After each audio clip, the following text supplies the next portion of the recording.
जय माँ चंद्रघंटा प्रिय भक्तगण आपण मानक आम चैनल ओडिया प्रेरणा को स्वागत जनाऊछु। आज आसंत शुणिबा नवरात्रिर तृतीय दिन में पूजा पाउथिबा माँ चंद्रघंटा विषय रे। देवी भागवत पुराण अनुसार माँ भगवतींकर एही स्वरूप परम शांतिदायक और कल्याणकारी।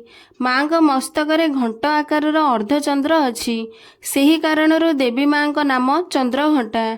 माँ का शरीर रंग सुना परी उज्जवल एवं देवी बाहन सिंह। माँ का पूजा करने द्वारा व्यक्तिर धैर्य एवं सद्गुण मध्य वृद्धि पाई थाए। माँ का अष्टभुजारे पद्मफूल, धनुषर, खंडा, कमंडल, त्रिशूल, गदा, चक्र सुसज्जित होई रही अछि। पुराण अनुसारे माँ दुर्गा माँ चंद्रघंटा अवतार सेही समय रे नेइथिले जेतेबेले राक्षस मानक आतंक बढ़िबा को लागिथिला। सेही समय रे महिषासुर देवता मानक सहित युद्धरे लिप्त थिला। महिषासुर देवराज इंद्रंक सिंहासन प्राप्त करने को चाहूला। महिषासुरर आतंकरे विरक्त होई समस्त देवता भगवान ब्रह्मा, विष्णु एवं महेशंक पाखक गले। सेमाने त्रिमूर्ति को सेमानकर दुर्दशा वर्णना कले एवं साहाय्य मागिले।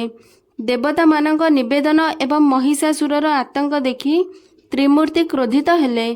सेमानक क्रोधरु एक शक्तिर उत्पन्न हैला। सेही शक्तिरु माँ चंद्रघंटा अवतरित हेले।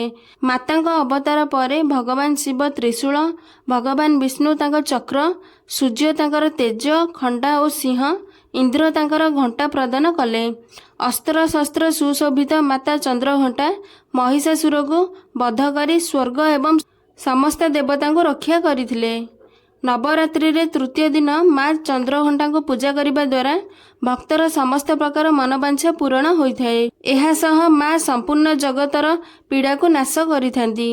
माँ चंद्रघंटा सबुबले युद्ध मुद्रा रे रहिथांती। मान्यता अनुसार माँ चंद्रघंटा को पूजा करने द्वारा भक्त को न केवल अलौकिक शांति मिली थाए, एहा सह एही लोकरे एवं परलोकरे मध्य परम कल्याण प्राप्त होइथाए।